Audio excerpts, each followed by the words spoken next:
I'd just like to say a big welcome to everyone for joining us. So thank you very much. As you might have noticed, well, first of all, introductions. My name is Ryan. I'm the engagement officer at Petersfield Museum. I'm just here to do the brief housekeeping things before I will disappear off your screen and hopefully keep the technology running. The gentleman at the top of, well, he's on the top of my screen, is Jeremy Mitchell, who is the chairman of the Edward Thomas Fellowship, amongst other things, which include also the trustee of Petersfield Museum. And it's the Petersfield Museum and the Edward Thomas Fellowship who bring you this Edward Thomas Literary Festival. We're very pleased to do so. We need to start off just by thanking our funders. This is partly funded by the Heritage Lottery Fund, and we're very thankful for their support. But also it is supported by you, the audience, who have contributed with donations to take part in this. So we're very appreciative of this, and thank you very much. And obviously the other gentleman on our screen, I will leave Jeremy to introduce shortly, but is the wonderful Andrew Motion. We are currently, for want of a better phrase, have lost Michael Longley, and hopefully in my background tech session I will be trying to find him so that we can help him get on board. But I know he's had some sad news about a friend recently, so it may be that he's just having some difficulties with getting here. So without further ado, I just again bid you welcome, and I will hand over to your capable hands of Jeremy. Thank you very much. Thank you, Ryan. Welcome everybody to this next session of the Edward Thomas Literary Festival, inaugural one, we hope, with more to come in the future.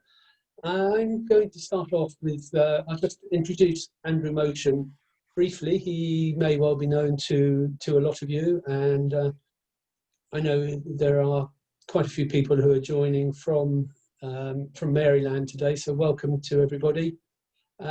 Andrew was UK Poet Laureate from 1999 to 2009 and is co-founder of the Online Poetry Archive, and in 2015 was appointed Homewood Professor in the Arts at Johns Hopkins University, and now lives in Baltimore, which looks a bit brighter than not so sunny Petersfield. It is. So welcome, Andrew. Thank you. It's very nice to join you like this. Thank you for inviting me. That's certainly been our pleasure, and I know Ryan will be operating magic behind the scenes to bring Michael on the scene. But perhaps you might like to say a few words about Derek Mann, who sadly passed away yesterday, I believe. Yes, that's right. I mean, this is very sad news indeed. He was one of that marvellous trilogy of poets from Ireland that came to the fore during the 60s and into the 70s. Michael himself being one of them, and Seamus Heaney being the third of them. I always thought of Derek as being, though Michael has this about him as well. It's slightly odd saying this. Well, Michael's not here to listen to us. I hope he'll be joining us very soon. But to an extent, like Michael, he had a kind of classical background in his poems. There is a sort of Augustan ring to a lot of Derek's poems. But one of the things that makes his work so distinctive is the way that it mixes that sort of classical sympathy with something that's much more obviously and particularly modern. I mean, he's a sort of Beckettian version of the Augustans, if you like.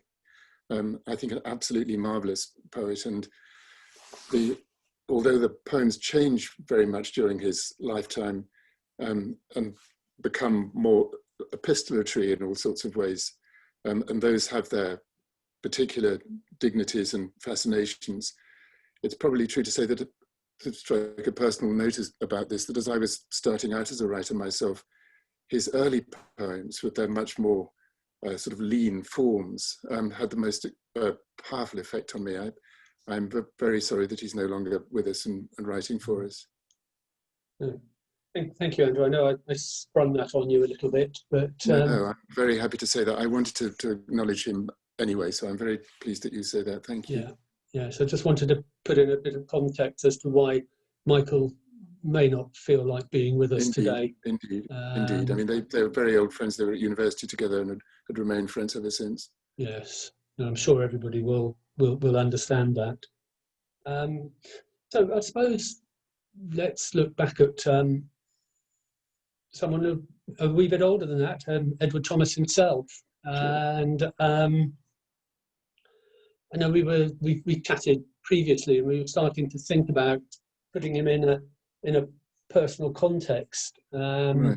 I know he's played quite a big part in your life. I think it'd be fair to say you wrote your postdoctoral thesis on Edward Thomas, or an aspect of his work. So would you like to just say a few words about how Edward Thomas came to you?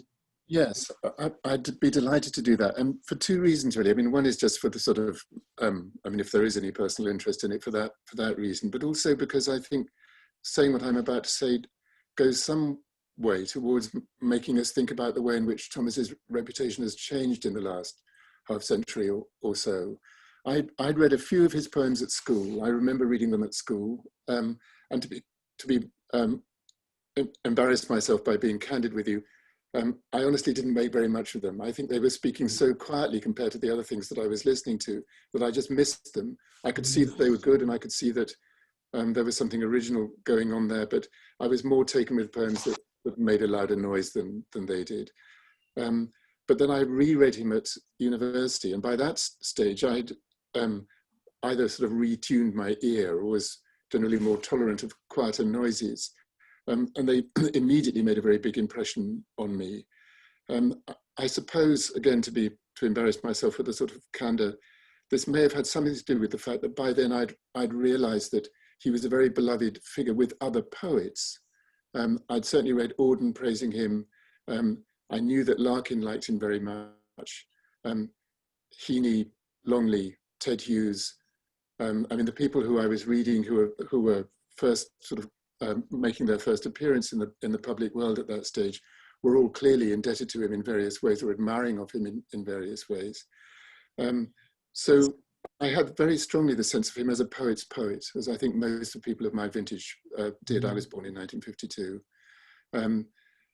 What I didn't have, though, was a very clear sense of how popular, how widely read he was by a more general audience. And I think it's probably true to say that compared to the general audience that enjoys him now, in those days, that audience was comparatively small.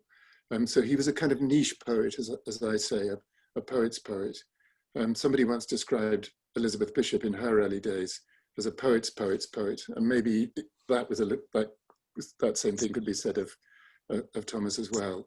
And my little way of measuring that is to say that when I finished my first degree as an undergraduate and wanted to loiter around and do a graduate degree, there is Michael, hooray. Hello, sorry about that. Hello, Michael.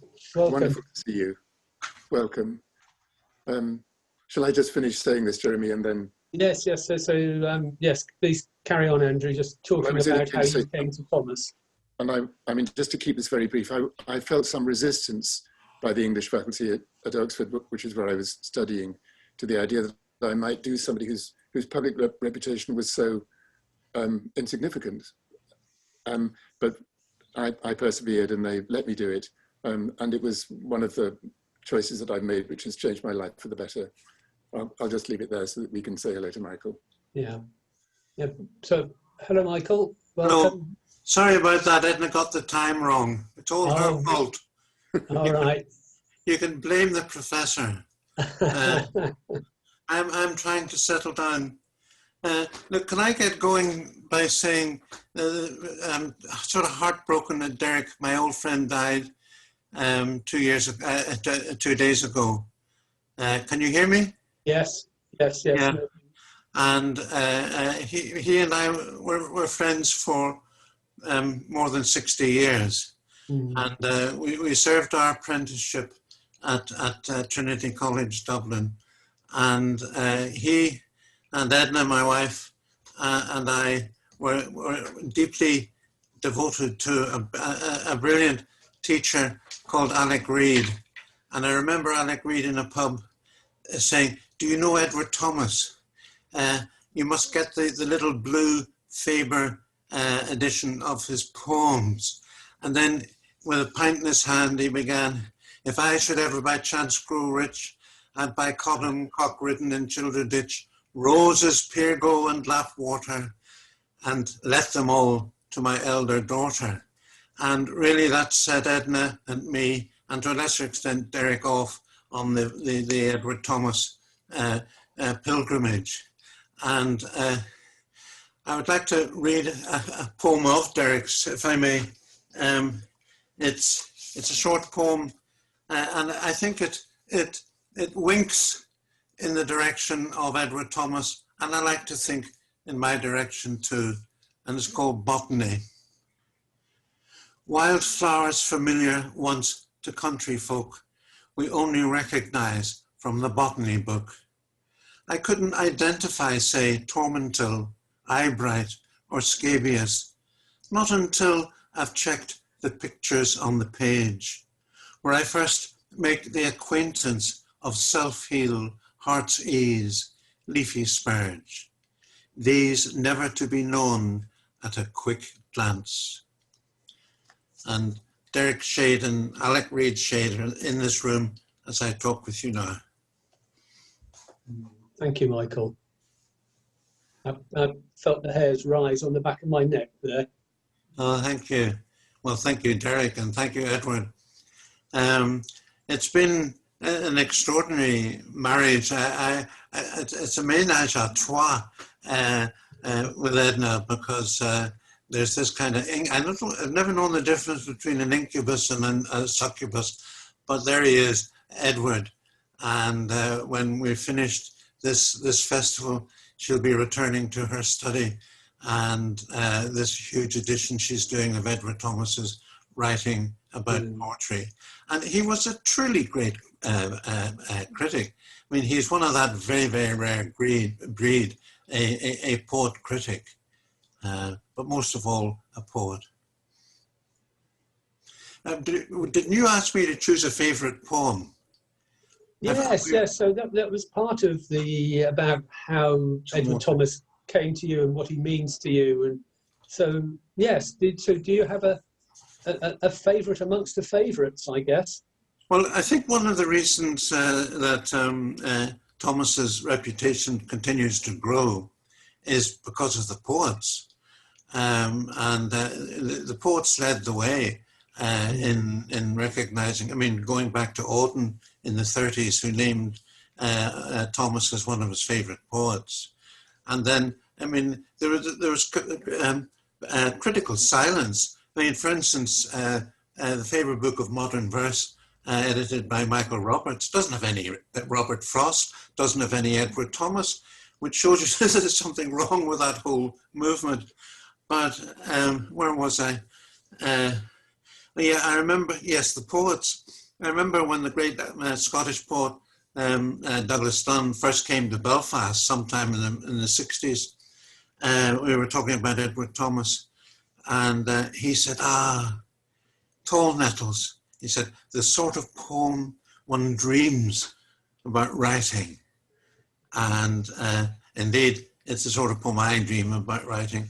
And the thing about a poem like this is, I've read it must be 1,000 times. And every time I read it, it's like new, worn new, to quote his wonderful poem words.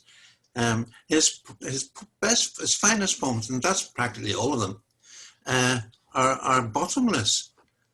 They're boundless, and they go on reverberating, and they get into your soul, they get into your marrow bones. And this is only 4 lines, but Jesus, it goes everywhere. It's about everything. Tall nettles. Tall nettles cover up, as they have done these many springs, the rusty harrow, the plough long worn out, and the roller made of stone. Only the elm butt tops the nettles now. This corner of the farmyard I like most. as well as any bloom upon a flower. I like the dust on the nettles, never lost except to prove the sweetness of a shower. And it seems to me the dust on the nettles is capable of registering everything, all aspects of life. It's a miracle poem, really, isn't it? Do you not think so? You like that one, Andrew? Hello? Very much indeed, yes. Hello. Yes, very much indeed. And I think what you're saying there about the way in which the poems are at once very familiar to those of us who've had them in our lives for a long time, and at the same time rather elusive, is actually very, very important about him. I mean, it seems to me that one of the ways in which the poems work is by presenting us with a very detailed, very clearly actualized sense of what the world looks like. He's very good about things. I mean, the nettles themselves, the water butt in that poem, and virtually the harrow, the way in which he introduces names and presents things makes them feel very close to us. But in amongst them, and certainly in their background, there's an equally strong sense of life being ungraspable, of things going on into a distance that we can't quite ever get to the end of. That's right. And I think that, I mean, that both helps to explain the poem's appeal to us, but at the same time, why, when we're reading them, however many hundreds of times we might have read them before, they always seem new to us again. Yeah, yeah. I mean, perhaps while we're talking about this, I might just say one other thing as well, which is to do with the forms of the poems, because I think the very sinuous way in which the poems move over their line endings, in which we peer around the end of the line breaks in his, the end of the lines, at the break of the line in his poems, never quite sure what's coming next, that little moment of suspense that we get in the lines, contributes to a sense in the poems of him having a thought as he's writing, rather than delivering a thought that he's already had and finished and is just sort of regurgitating for us. So as I say, that too, it seems to me, plays into this idea of things being hard to pin down, even though we're often surrounded by things which are indubitably there. Yeah, that's right. His line endings are detonations, aren't they? Quiet detonations. They really are, Yeah. yes, absolutely. What was your favorite poem? We were asked for a favorite poem. Well, like you, I think they're all my favorite. I know we were, it's hard to make the choice, isn't it? Yeah. And I think, to be honest, my favorite poem is probably Old Man, but that's a little bit long to read for this Go on, read session, I thought. So shall I? Yeah. Okay, well, I'll read it not too dawdlingly in that case. Yeah, speed it up. I'll do my best, respectfully do my best. Then maybe we can say a few words about it afterwards. And I'm sure everybody listening knows this poem very well. It's about the little bush of Old Man that grew beside the door into one of the houses that he lived in the village of Steep, not very far away from where you are, Jeremy. No, that's right. Others listening. In fact, I think that the very bush is still there. I did once creep up to that house and took a snip off it. I was very honoured to be given a cutting that had travelled down the generations from a member of the family. Oh, very good. And How nice. One of those that, well, fortunately, my wife Deirdre has green fingers, and so she was able to pot it on, and we've now got a very strong plant. I think it likes the climate here. Very good. It obviously does. Very good. Okay, well, I'll read this poem. Old Man. Old man or lad's love, in the name there's nothing to one that knows not lad's love or old man, the hoar-green feathery herb, almost a tree, growing with rosemary and lavender. Even to one that knows it well, the names half decorate, half perplex the thing it is. At least, what that is clings not to the names in spite of time. And yet, I like the names. The herb itself I like not, but for certain I love it, as someday the child will love it, who plucks a feather from the doorside bush whenever she goes in or out of the house. Often she waits there, snipping the tips and shriveling the shreds at last onto the path, perhaps thinking, perhaps of nothing, till she sniffs her fingers and runs off. The bush is still but half as tall as she, though it is as old, so well she clips it. Not a word she says, and I can only wonder how much hereafter she will remember with that bitter scent of garden rose and ancient damson trees topping a hedge, a bent path to a door, a low thick bush beside the door, and me forbidding her to pick. As for myself, where first I met the bitter scent is lost. I too often shrivel the grey shreds, sniff them and think and sniff again, and try once more to think what it is I am remembering, always in vain. I cannot like the scent, yet I would rather give up others more sweet, with no meaning, than this bitter one. I have mislaid the key. I sniff the spray and think of nothing. I see and I hear nothing, yet seem too to be listening, lying in wait for what I should, yet never can remember.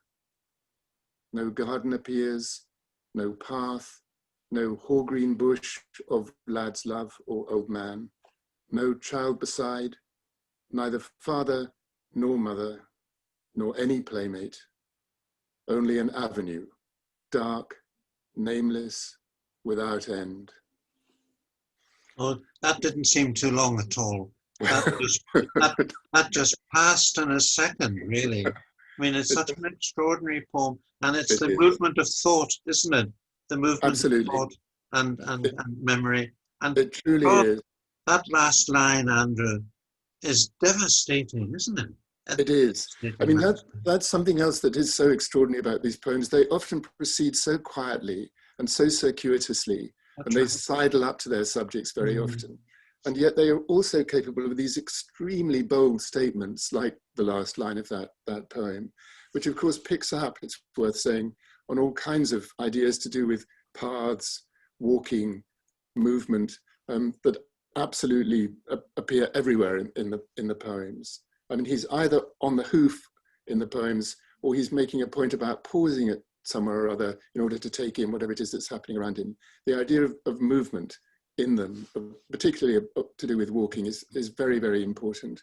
And of course, it has a very large sort of social dimension to it, that as well as a purely individual one. And it shows, and I heard Matthew this afternoon talking very, very well about Thor, where Edward Thomas shows what a master he is in a quatrain, how he so expertly turns on a sixpence. And yet, at the same time, he can produce something rather slow and meditative, right, and tentative, yes, like this wonderful poem yes. You have just read. I would like to read a quatrain, one of those quatrain poems. In fact, I might, since you can't get too much of a good thing, read the poem that Matthew spoke so well about. I mean, I love this poem. Do you like Thor? It's one of my most favourite among my favourites. Over the land, freckled with snow, half thawed, the speculating rooks at their nests cawed, and saw from elm tops, delicate as flower of grass, what we below could not see, winter pass. Now, that's boundless and bottomless, isn't it? I mean, what a huge space he makes of 4 lines of quatrain. Yes. And again, it's a miracle poem. I completely agree.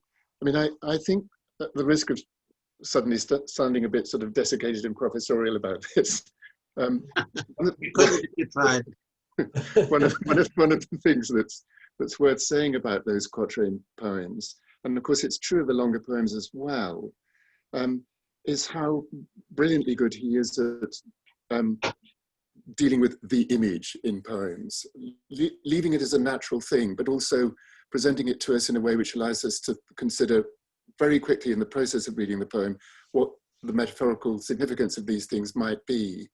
And this in turn, I think, turns into an interesting thought about what his relationship is to modernism, which in particular, of course, is something that has the idea of the image, of imagism, absolutely central to itself in its early days in particular.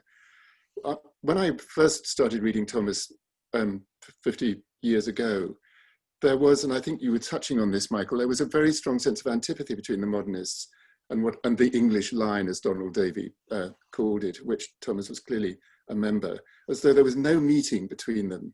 But the more I live with Thomas, the more I think that absolute division between those two things is pretty dotty, really, and that one does much better to look for things in each of them which they have in common. Thomas, and particularly as he goes on through his poetry, his short poetry writing life, seems to me becomes more and more interested in the image, so that when you get to a poem like The Green Roads towards the end, or The Long Small Room, there is something very concentrated, almost imagistic, in fact, about those poems. Could you read us that lovely poem, The Long Small Room? Yes. Well, this is a good example of what I mean. And this poem, The Long Small Room, has a kind of Chinesey feel to it as well, I think. I think he said Japanesey in a letter to Gordon Bottomley. He says, that's right. That's right. Japanesey. Yes, Japanesey, that's right, I should say. Japanesey, not Chinesey. Yeah. But that too is interesting, because you think of, I mean, Pound was writing his Cathay poems, doing his Cathay versions in 1915 and so on. So there's clearly something that they're sharing at this point. Where is it? I can't find it. Except that Pound wears his learning rather publicly. And I'm inclined to think that Thomas was probably a better read man, but he's a doctus poet, a doctus poet, a learned poet, but he keeps his learning very, very close, and it's sunk deep down into absolutely, and not worn on his sleeve like a clever sixth former, you know. But anyway. Yes, absolutely. No, that's a very good thing to say, I think. I mean, often reading him, I get the feeling that these poems, which seem, I mean, they seem so fresh that when I sort of look down from reading them, I expect to see dew on my toe caps. But at the same time, I know that I'm reading somebody who is, in a way, in a very governed way, extremely literary. I mean, his life as a reviewer, his life as a prose writer, his life as a reader, lie very well managed ways in the poems. Yeah.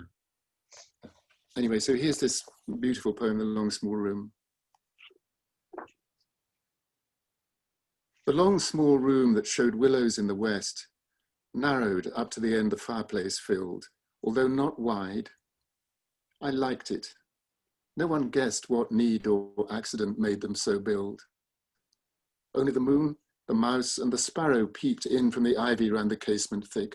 Of all they saw and heard there, they shall keep the tale, the old ivy and the older brick. When I look back, I am like moon, sparrow, and mouse that witnessed what they could never understand or alter or prevent in the dark house. One thing remains the same. This, my right hand, crawling crab-like over the clean white page, resting a while each morning on the pillow, then once more starting to crawl on towards age. The 100 last leaves stream upon the willow. Nothing wrong with it, even if it is a bit Japanesey. Nothing wrong with it. No, it's so beautiful. Yeah, and it's in crab-like, very strange there. Very strange, yes, very strange. And just the Moses, in the same way as the last poem I read about the rooks, speculating. I just love that there. Yeah, what a fabulous word, absolutely. Yeah, just so bold and so apt. Since we had Eliot in our minds a second ago, it's perhaps worth saying that that crab-like movement there, and the words crab-like themselves do remind us of something in Eliot, don't they, about scuttling across the floors of silent seas and so on. Yeah. So once again, I think it's helpful to think of these things as not so much in opposition to each other, as in their very different ways, finding a sort of sharing all kinds of things as they look forward to modernize their inheritance from the late 19th century. Yeah. But I think it's worth insisting that Thomas could only have been a poet of the 20th century. Yeah, absolutely. No question. He's No question. 100% modern poet. Yeah. Yes. And yeah.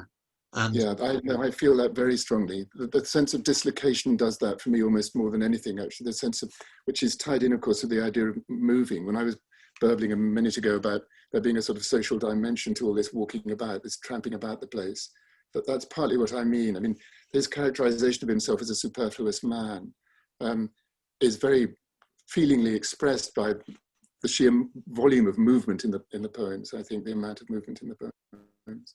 Yeah.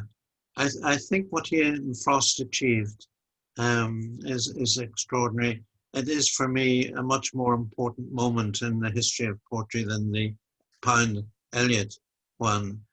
And I mean, I do think that it's sinful, really, that neither of them are in the Faber book of modern verse. It's astonishing. And it was this sense of, the sound of sense, isn't that right?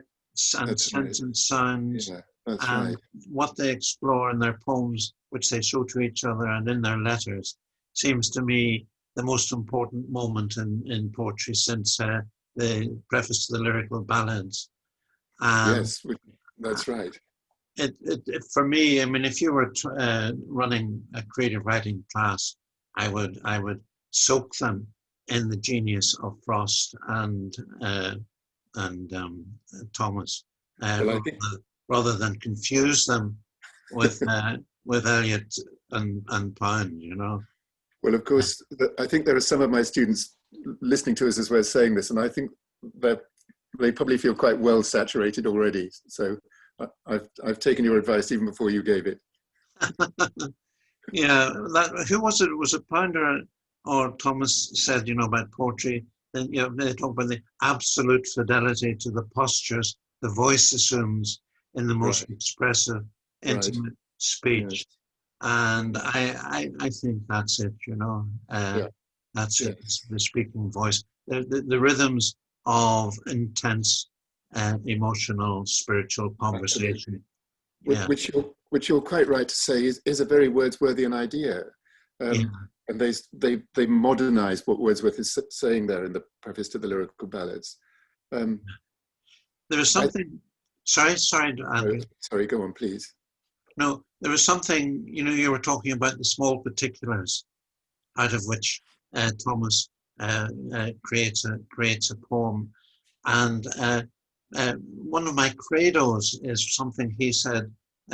He says, anything, however small, may make a poem. Right. Nothing, however great, is certain to. I love that. Yes, and very good. You have it in the and can I just read another one of the quatrains? Please. Yeah, wherever it is here. It's the heartbreaking one. In Memoriam, Easter 1915. I mean, for me, this is one of the great war poems, although it's only four lines long. I mean, 4 lines long is a vast space, let's face it, and big enough space to make a complete asshole of yourself, isn't it? And most of us do. Yeah. In Memoriam, Easter 1915. The flowers left thick at nightfall in the wood this Easter tide call into mind the men now far from home who, with their sweethearts, should have gathered them and will do never again. And that is a detonation, that line ending, which you talked about, with their sweethearts should have gathered. What an extraordinary, bold way to do it. Absolutely. Yeah. I mean, beside that Michael Roberts anthology, in which he doesn't appear, it's worth perhaps saying, since you're talking about war poems, that there are plenty of mid-20th century anthologies of war poetry in which he doesn't appear either. Oh, yeah. Because of course the definition of war poetry until comparatively recently was confined its contents to those poems more or less which were written by men at the front. I think we now have a much wider sense of what war poetry might encompass. Poems by women either waiting at home on the front, at the home front, or working as nurses and so on, let alone soldiers already in uniform like Thomas, who had yet to go out to the front, writing about the impact of the war on the home front. Yes. I myself feel that the so-called war poets are diminished by that confining phrase. Me too, very much. Yeah, very much. I mean, if you take the best of Owen and Sassoon and God, I'm beginning to wonder. If you take the best of the war poets, I mean, I've said somewhere, I said in a lecture that when I read a poem like Isaac Rosenberg's Dead Man's Dump, which to me is one of the greatest poems in the world, when I read a poem like that, or Insensibility by Wilfred Owen, I'm reminded of Sophocles, a chorus in Sophocles, or Aeschylus, and I see when I read those poets, I see Sophocles and Aeschylus in their kit bags, trudging under the weight of their kit bags through the terrible mud. These are poems about everything, and the poems of Thomas's which touch on the war. In a way, I mean, he was prepared. It was strange that he needed the war. That the war was a kind of dark muse, wasn't it, that got him going? The war and Robert Frost. But he was well prepared because he'd been doing all this reviewing. He'd written some very, very harsh reviews of early war poetry anthologies. So he was, it's an awful thing to think of, but in a way the Great War came at just the right time for Edward Thomas, the poet, because he'd been suffering in a way. I mean, as a poet, he began with writer's block, didn't he? He began his career with writer's block, and then in his late 30s, lo and behold, in 2 years, thanks to the time which the war gave him, thanks to the time, the training camp and so forth, it was there ready to blossom, and he wrote in a miraculous way a whole lifetime's poetry in 2 years. Yeah. Indeed. I mean, 140 odd poems in 2 years, that's pretty amazing, isn't it? Yeah.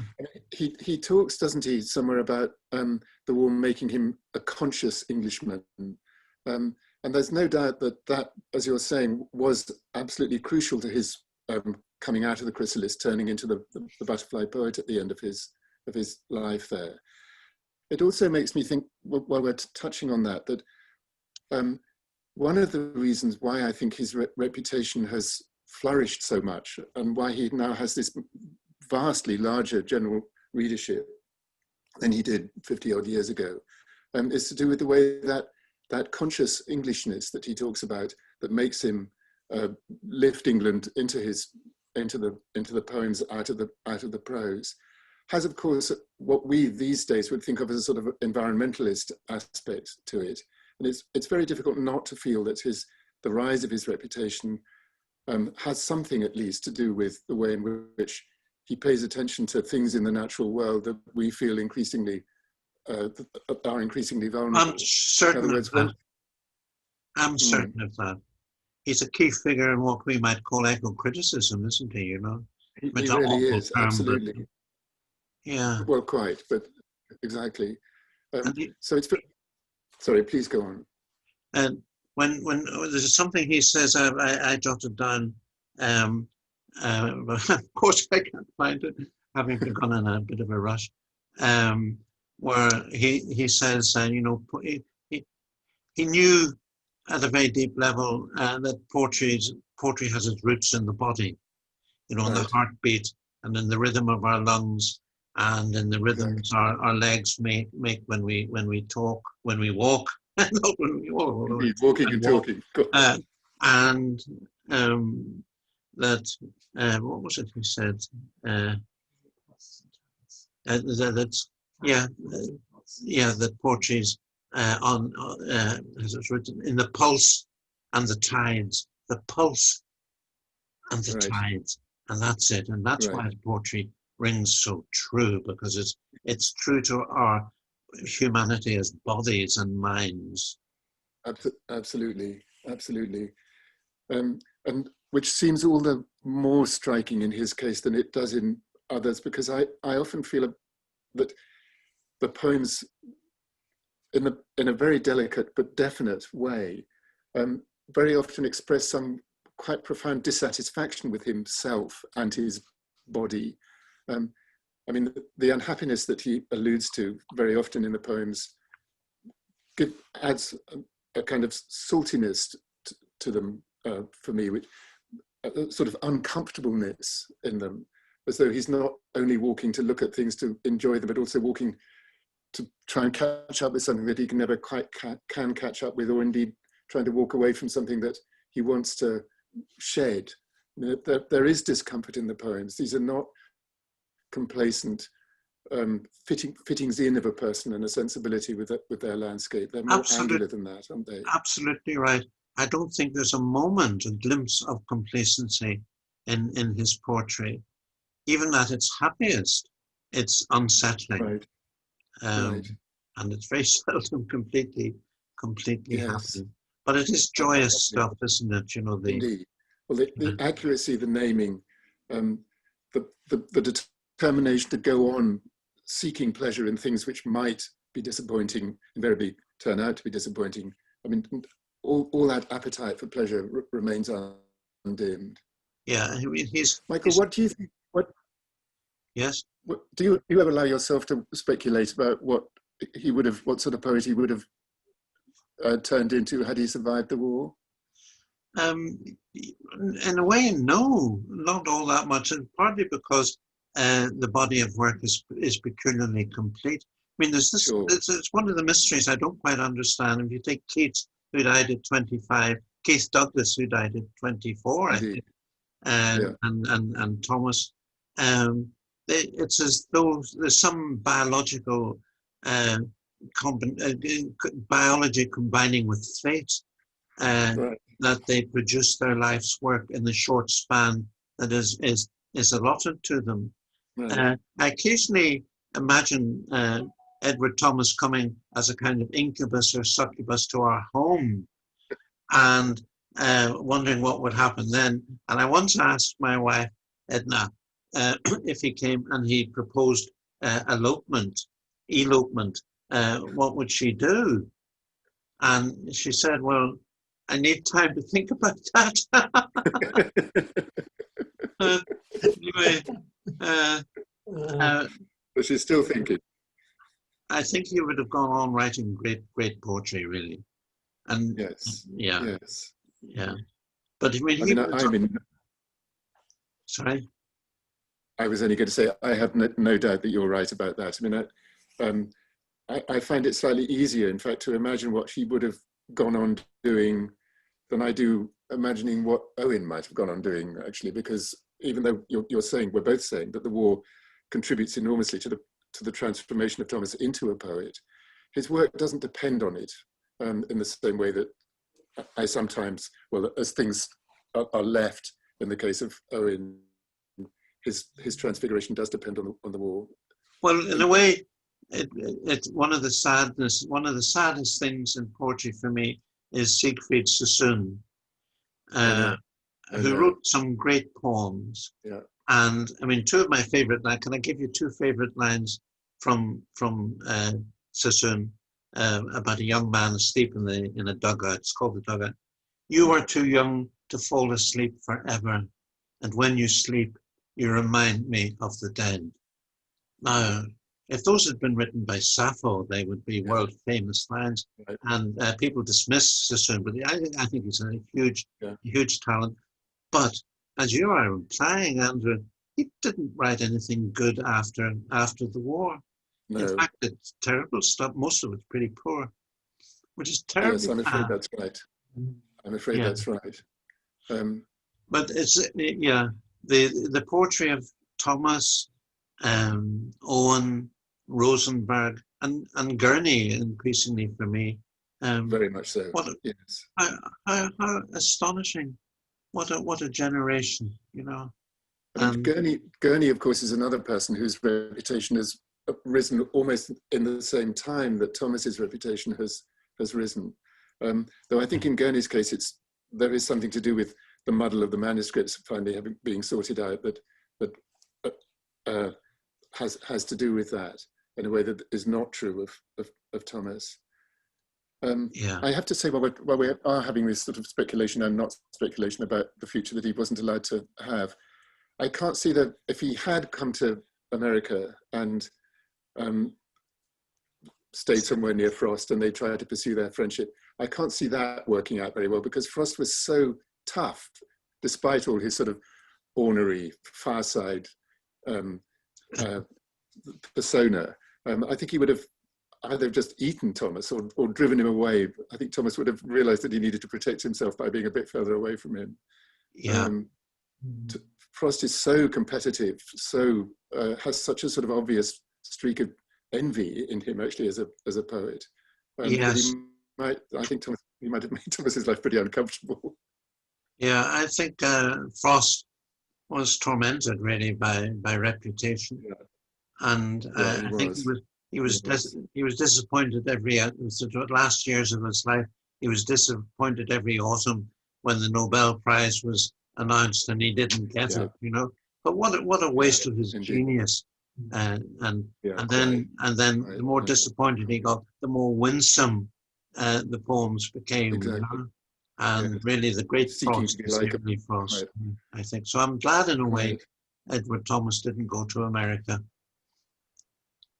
Yes. And I'm sorry that you're not here. I'm sorry that you're not here, darling. Well, yeah.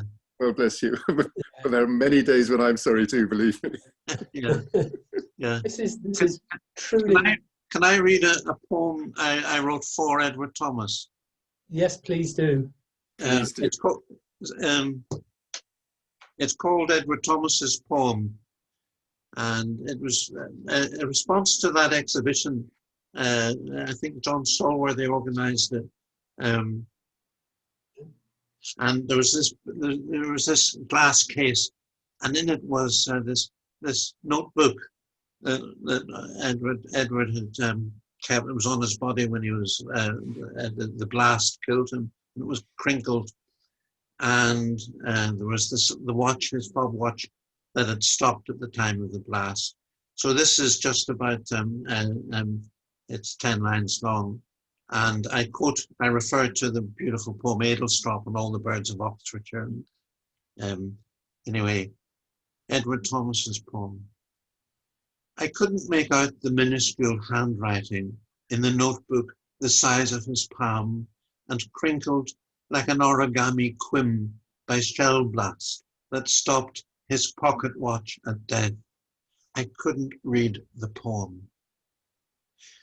From where he lay, he could hear the skylark's skyward exultation, a traffic to his left, fidgeting among the fallen branches, then all the birds of the western front. The nature poet turned into a war poet, as if he could cure death with the rub of a dock leaf. Fabulous poem. I'm glad you like it, Andrew. I more than like it. Wonderful to hear it too. Well done, thank you. Can we go on over the hour since I was late, or when do you want us to stop, boss? Well, I would say never. But Andrew, your you've got to be getting off, I think, haven't you? I'm afraid I do have to. Yes, I'm very sorry. But before I scoot, can I just end by reading another poem of his? Of course. Okay? Yes. And then I'll read one when Andrew's left. Yes. We'll All right. You can come back if you want to, Andrew. We'll still be here. Well, okay, thank you. Yeah. Well, this is a poem written in 1916 called "It Rains." We started out talking sort of conversationally about rain, and so I'll end with my own contribution to this with reading him about rain. It's the last verse of this poem which I particularly love, though we can't feel it without the first two, of course, so I don't mean to say that it could just be snapped off. It rains. It rains, and nothing stirs within the fence anywhere through the orchard's untrodden, dense forest of parsley. The great diamonds of rain on the grass blades, there is none to break, or the fallen petals further down to shake. And I am nearly as happy as possible to search the wilderness in vain, though well, to think of two walking, kissing there, drenched, yet forgetting the kisses of the rain. Sad, too, to think that never, never again, unless alone, so happy shall I walk in the rain. When I turn away, on its fine stalk, twilight has fined to naught. The parsley flower figures, suspended, still and ghostly white, the past hovering as it revisits the light. Oh, and that's extraordinary last line, isn't it? Fantastic line. The past hovering as it revisits the light. Really, most gorgeous line. And I think so of a piece with all the things that we were saying earlier about how actual he is, but how also he's so interested in, so pursuing of the evanescent, the transient thing. How brilliantly he catches in the sound of the poems as well as in what he's actually saying, the feeling of smoke going between our fingers. Yeah, the melody and the music are as one, as they always should be in poetry, but as they seldom are so intensely as in Edward Thomas.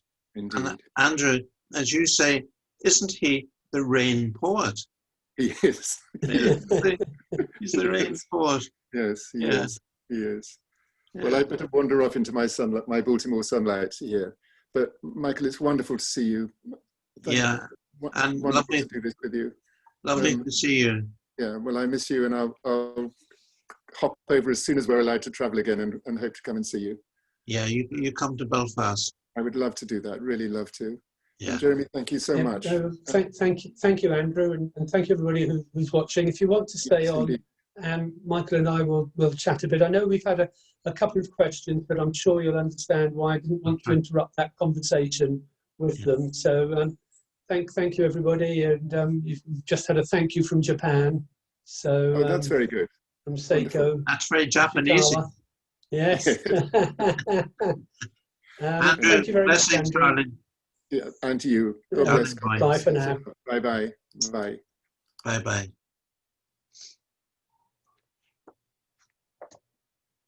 So, Michael, that was amazing. Thank you very much. I enjoyed it very much.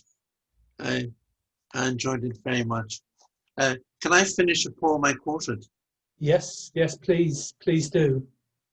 If I should ever by chance grow rich, I'd buy Codham, Cockridden and Childerditch, roses, Pirgo and Lapwater, and let them all to my elder daughter. The rent I shall ask of her will be only each year's first violets, white and lonely, the first primroses and orchises. She must find them before I do, that is. But if she finds a blossom on furs, without rent they shall all forever be hers, whenever I am sufficiently rich. Codham, Cockridden and Childerditch, roses, Pirgo and Lapwater, I shall give them all to my elder daughter. And that has the truth of a nursery rhyme, doesn't it? As It well does. Yes. as an immortal poem. Yes. That's the word. The words we have to use about Edward Thomas are. I'll give you two. Great. Yeah. Immortal. We'll take those. Yeah. I think that whole batch of those 4 poems, the family poems, are just wonderful. They're from the heart, but they capture everything around as well. Yeah, I know. They're rather surprising because he was a bit of a grumpy husband and a bit of a grumpy dad, I think. But they're beautiful poems, yeah. Yes, yes. Did you say you had questions? Well, there was one that we'd been sent long before that where this I'm not sure who it came from, but the influence of another poet upon one's own writing possibly happened almost by osmosis. May well have happened with Edward Thomas, with so many reviews that he did. But can you cite 1 or 2 of your poems where you can see there's a definite stamp of Edward Thomas in there? Oh yes, but I've written obsessively about birds, and about wildflowers, and I think the great Belfast poet Kieran Carson, who was the laureate of Belfast, really, used to joke to me and in a very pejorative way talk about my wee poems about swans and primroses. But anyway, for me, they're bottomless subjects, and I'll go on writing wee poems about swans and primroses as long as I live. But when I do, they're inevitably shaped spiritually as well as formally by Edward Thomas. It'd be impossible to avoid his influence, and I'd be daft to try and avoid it because it's such a good influence. Okay. You know. Great. And I've just got one more, and then we must wind up because I've got to get across the Dimmock in a minute. It's from your old friend Peter Kissel, who references lunch you had at Dean's. But he's just going back to talking about war poets. Do you mean only First World War poets or poets of all wars? Because Edna published that compelling poetry in the wars, including Through the Troubles. No, I think of all poets who have seen active service, who have lived through times of war, say like Women in the Home Front. I think poetry of the First World War, of course, because that's the huge wound which we're still recovering from. And in a way, it was Neil Astley has done a very good brilliant anthology called The 100 Years' War. And in a way, our continent has been at war for 100 years. So all of them. But then, I think of Aeschylus, who fought in the war in ancient Greece, and I think of Homer. I don't know whether Homer saw active service, but if you take the first great masterpiece of European literature, it's a war poem called the Iliad. Yeah. So that's all grist to my mill. Yeah, great. Right, so that's fine. I think we're probably going to sort of wrap it up there, Michael, yes, I'm afraid. Could go on forever. I've just brought Ryan back in because one of the things that we're looking to do is we just need to measure the audience because find out how many people are attending. So Ryan's going to launch a poll in a moment because I know in some places there's probably more than one person, but no more than 6 because we don't encourage mingling. So Ryan, would you like to to launch that poll? Yeah, thank you, Jeremy. I'm just going to launch this poll, and it's just get an idea of how many people watch this because our funders enjoy knowing that number. So it should pop up on your screen, and if you can just click how many people there are on a screen, that would be great. But just from Petersfield Museum's point of view, I would just like to thank Andrew, who's now gone, but also yourself, Michael, for joining us and taking part in this festival. As an initial first festival, it's incredible to have such high esteemed poets to take part in it, and I know Edna is also taking part in our frost session later on, and it's incredible if she gets the time right. But it's incredible to have the support of it's your support that has made this happen, as well as all of those people watching out there as well. So a big thank you to everyone for making this possible. We really appreciate it, and we hope that when we run it again next year, you will also come back and join us. But also not forgetting, we have got 2 sessions still coming up. Thomas and the Dimmock Poets at 5:30. Probably not able to register for that one if you haven't already, but there is still time to register for the Edward Thomas and Robert Frost an Inspiring Friendship session. So if you go onto our website, you can find the links to that, or on our social media. So thank you very much. But a big thank you to everyone once again for all their time today, either presenting or watching. So no, thank you very much, and thank you very much, Michael, and thank you very much, Jeremy, for chairing the session as well. My pleasure. I was proud to be in such exalted company, and opportunity to eavesdrop on that conversation. Thank you, Michael, and thank you, Absentia, Andrew. Thank you, Jeremy. Thank you, Ryan. Thank you, Michael. Okay, bye for now. Bye for now.